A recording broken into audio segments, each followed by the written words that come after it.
Caliban Prime is actually one of those frames that you either love or hate, because his first ability does come across as slightly lackluster, shall we put it, when it comes to dealing damage. And that's where people are kind of looking at this, let's put it as wrong, because what you do is spin through the enemies, dealing the Tau status effect that opens them up to 10% increased vulnerability, unless you do it several times, then 100% status vulnerability. But mostly, the first ability is about hitting enemies, because for each enemy hit, you recover a portion of the energy cost, as well as health and shields. So he can actually survive very well when surrounded by enemies by just using the first ability and spinning through the enemies to regen health and shields, and some of the energy, but not all of it. Enemies lifted by his second ability actually take increased damage, which kind of works fairly well, and if you are just starting to use Caliban, this can look kind of weird, but his second ability is great because you basically smash the ground, sending out a wave that levitates the enemies into the air. And as we all know, raised enemies will take more damage. While they are in the air, the damage is amplified for a short time. This basically goes for any enemy who is levitated in the air, by the way. If you do this from melee or use his second ability, doesn't really matter, but it works great with his other abilities. The big thing about Caliban is Lethal Prodigy, the third ability, I nearly said second, where you can either spawn 3 Conquest Sentients.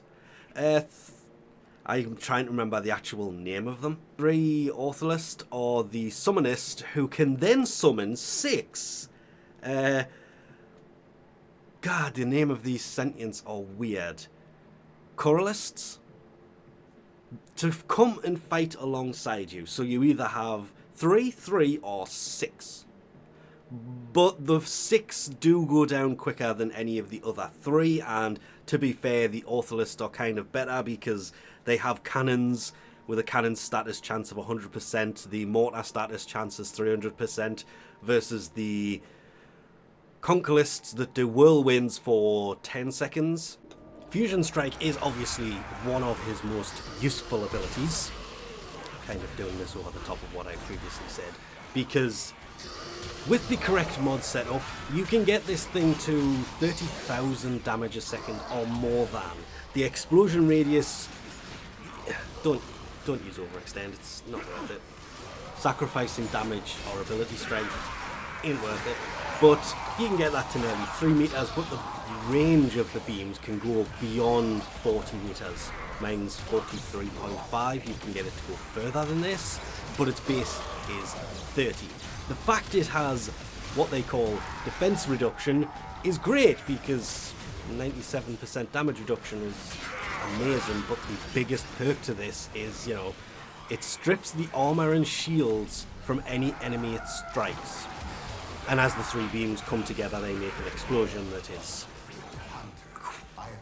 quite damaging, though the beam itself kind of does enough damage that it's kind of a radial thing at the end, so any enemies you've missed will be included within it, though again, 3 meter radius. You're going to hit anything kind of before that kicks in. It's still useful to have though, just in case.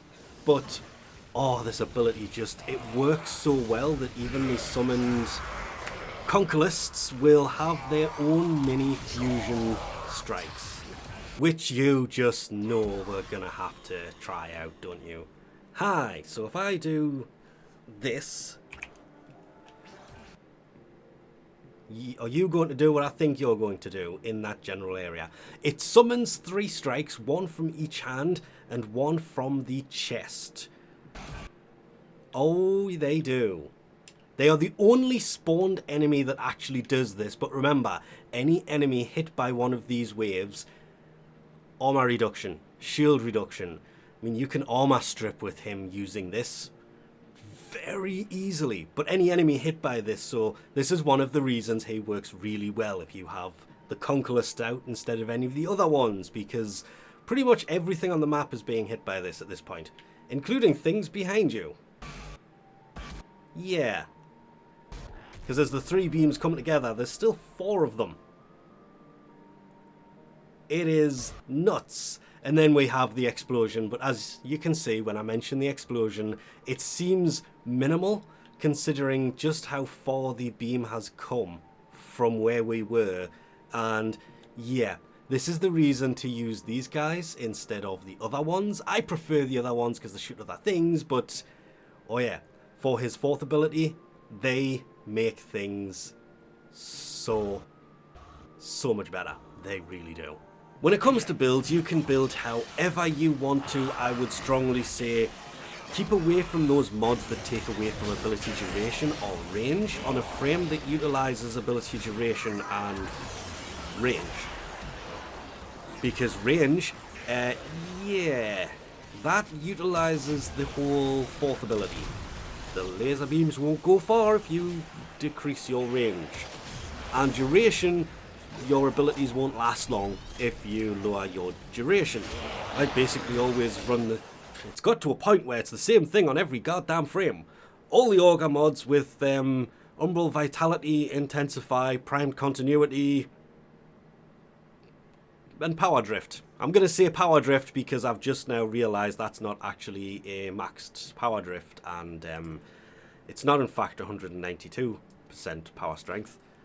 Oh yes, because I need to former him once more for an amazing 2% ability strength. But there's the thing, without utilising Archon Shards or decreasing duration to increase range, 194% ability strength, which means that the abilities, when they do work ridiculously well. If you go to appearance and you... oh look, the things on his back have miraculously disappeared because they're under attachments under the auxiliary slot and you can take them off if you want to. To build Caliban Prime, the Caliban Prime chassis, systems and neuroptics take 12 hours each to build. Best off setting them all off just as you get them or all at the same time and let them build. Don't rush them for that 25 platinum per piece because that's 75 platinum. But once you do put all those parts together and actually have let them build for 12 hours, it will take 3 days for Caliban Prime to actually build. Utilize that 75 platinum you just saved, stick it in there, and you can have Caliban Prime instantly. Because to get them, you've got to open an Axis C10 relic for the systems, which is the rare drop from that. A Lith C13 has the neuroptics as the rare drop again. The Lith K12 for the common drop, which is the chassis blueprint, meaning the Meso V11 will have the actual blueprint as the uncommon drop, and build him you should. I don't really know why I stopped using Caliban. There was a reason, there was something about him I wasn't too fond of, and I cannot remember what it was. Because he is... As long as you remember, his first ability is basically more about regen than actually dealing damage. As long as the enemies are levitating.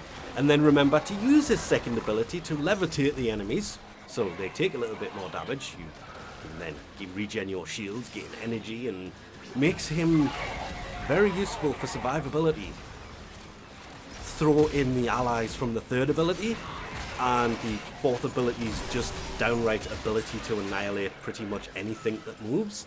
Can be ridiculously useful.